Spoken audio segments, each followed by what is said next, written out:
Selamat pagi. Selamat pagi. Berjumpa lagi dengan saya di eh, mata kuliah ini. Kali ini kita akan mencoba membahas tentang perikatan dan juga syarat-syarat sahnya dari perjanjian.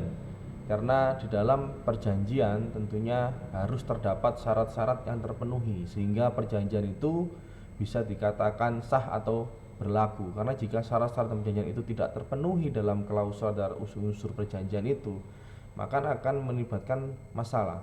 Karena banyak sekali perkara yang masuk di dalam pengadilan itu berawal dari perjanjian yang kurang tepat atau perjanjian yang salah. Nah, sehingga perjanjian itu menimbulkan sebuah permasalahan di kemudian hari. Maka alangkah lebih baiknya dalam membuat sebuah perjanjian kita sudah memenuhi unsur-unsur atau syarat-syarat sahnya dari perjanjian itu. Sehingga kita tidak perlu lagi repot-repot datang ke pengadilan jika memang salah satu pihak atau kedua pihak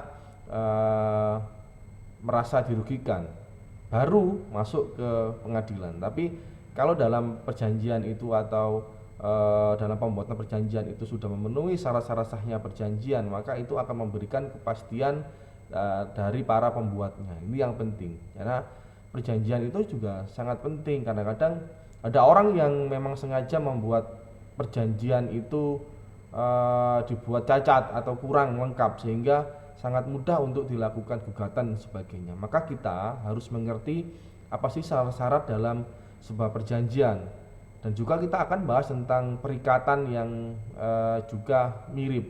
Kalau orang mengatakan apa sih bedanya perikatan sama perjanjian, maka kita akan lihat di slide-slide selanjutnya tentang perbedaan keduanya. Nah, pertama adalah salah satu sumber perikatan adalah perjanjian. Salah satu, berarti perjanjian bisa disebut perikatan dan perikatan belum tentu disebut sebagai perjanjian kan. Di situ. Karena salah satu sumber, jadi salah satu sumber dari perikatan adalah perjanjian. Jadi tidak mutlak perjanjian adalah merupakan perikatan. Yang kedua, perjanjian melahirkan perikatan yang menimbulkan hak dan kewajiban bagi para pihak dalam perjanjian tersebut. Yang ketiga, adapun pengertian perjanjian menurut ketentuan pasal 13 Kitab Undang-Undang Hukum Perdata adalah sebagai berikut. Perjanjian adalah suatu perbuatan dengan mana satu orang atau lebih mengikatkan dirinya terhadap suatu orang lain atau lebih. Jadi maksudnya gini. Jadi perjanjian itu merupakan perbuatan. Kalau perbuatan kan berarti ada tindakan. Kalau ada tindakan berarti ada action. Nah, jadi siapa di sana? Satu atau lebih orang. Jadi satu atau kalau saya sendiri kan tidak bisa bikin perjanjian, mungkin kita bisa bikin pernyataan dengan surat pernyataan dan sebagainya. Tapi kalau lebih dari satu orang, maka dia berkumpul di situ menyepakati tentang suatu hal yang memang disepakati oleh semuanya dan dituliskan, dan itu menjadi kesepakatan bersama antara orang-orang yang membuat tersebut. Nah, inilah yang menjadi pengertian dari perjanjian. Terus diatur dalam pasal 13-17 KUH Perdata mengenai keterlibatan dari pihak ketiga, di mana dalam pasal ini menyatakan, jadi apakah bisa Pak pihak ketiga masuk dalam perjanjian itu? Bisa saja.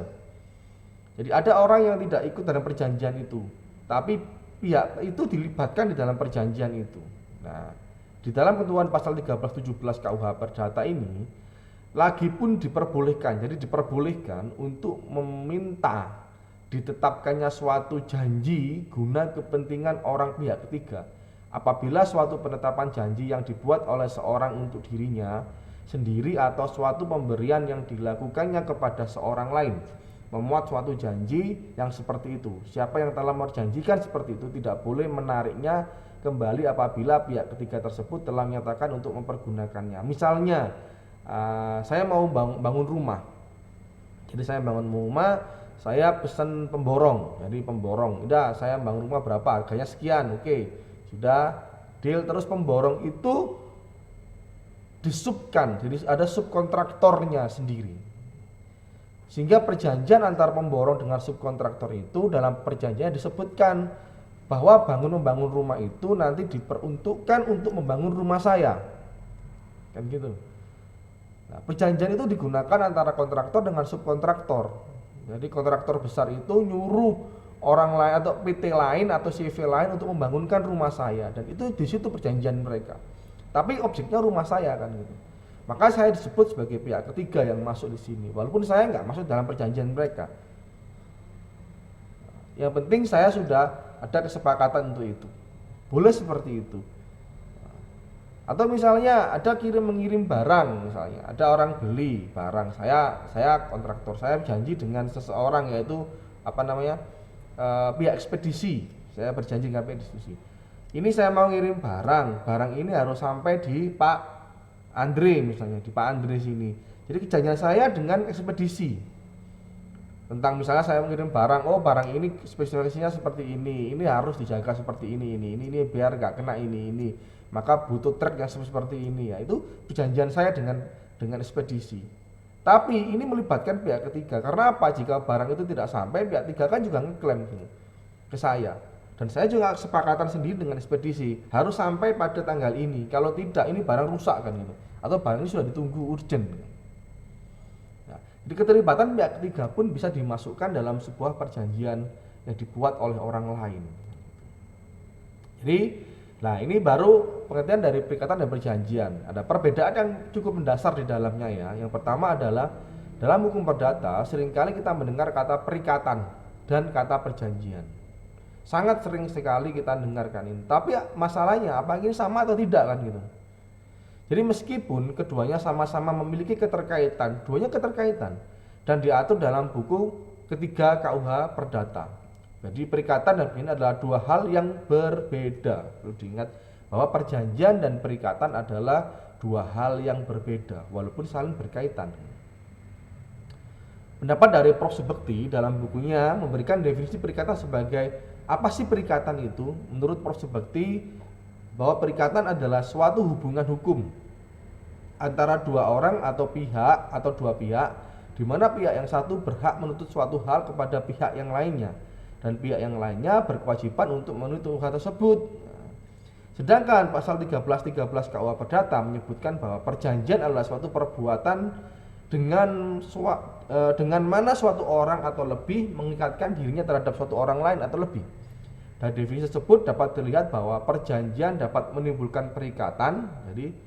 Tapi perikatan tidak hanya karena perjanjian, melainkan juga hal lain. Jadi kalau perjanjian jelas dianggap perikatan karena kita meminta suatu hal di sini. Maksudnya mengatakan bahwa pihak lain berkewajiban untuk memenuhi tuntutan tersebut.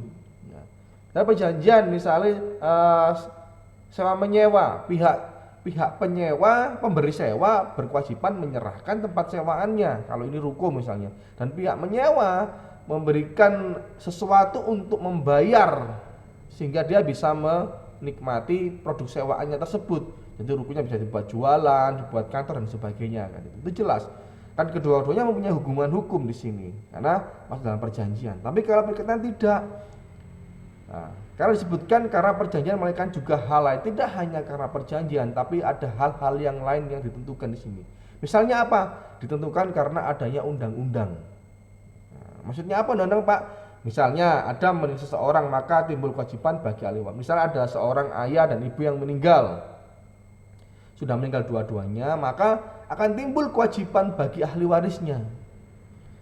Kewajiban apa, Pak? Untuk memenuhi kewajiban almarhum. Ternyata almarhum ini semasa hidup dia punya utang, maka ahli waris akan meneruskannya karena perikatan ini.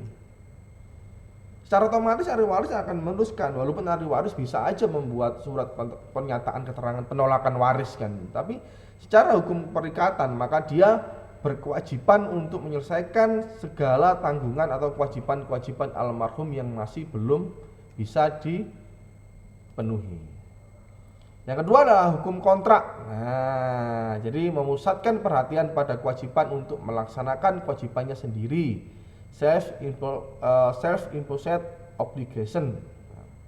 Kedua, kontrak membuat untuk melindungi kepentingan privat yang belum diatur oleh undang-undang. Ketiga, merupakan suatu perjanjian tertulis di antara dua atau lebih orang, pihak yang menciptakan hak dan kewajiban untuk melakukan atau tidak melakukan sesuatu.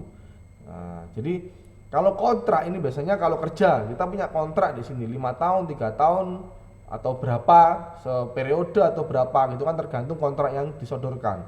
Jadi kenapa kontrak memusatkan perhatian pada kewajiban untuk melaksanakan kewajibannya sendiri. Jadi kita ini memusatkan pada kewajiban kita ini untuk melaksanakan kewajiban sendiri. Dalam pembuatan kontrak ini kita punya kewajiban, Mbak. Diri kita memusatkan bagaimana kita bisa memenuhi kewajiban yang ada di dalamnya. Itu yang penting. Yang kedua, kontrak dibuat untuk perlindungan. Jadi kenapa kontrak itu selalu ada? Karena untuk melindungi siapa? Kepentingan pribadi atau individu. Kenapa? Karena tidak diatur dalam undang-undang. Misalnya kamu kerja di sebuah perusahaan, jadi di perusahaan itu kita punya kontrak. Di situ disebutkan, misalnya gajimu berapa, lemburanmu berapa, gitu. Misalnya di undang-undang nggak disebutkan lemburan itu berapa, tapi di dalam kontrak disebutkan, oh nanti kalau kamu lembur di luar jam kerja normal, per jamnya ditambahi 100.000 misalnya. Itu nggak ada dalam undang-undang, tapi di situ disebutkan dalam kontrak. Oh kamu punya cutimu misalnya di undang-undang cuma cuti itu setahun 2 kali lah.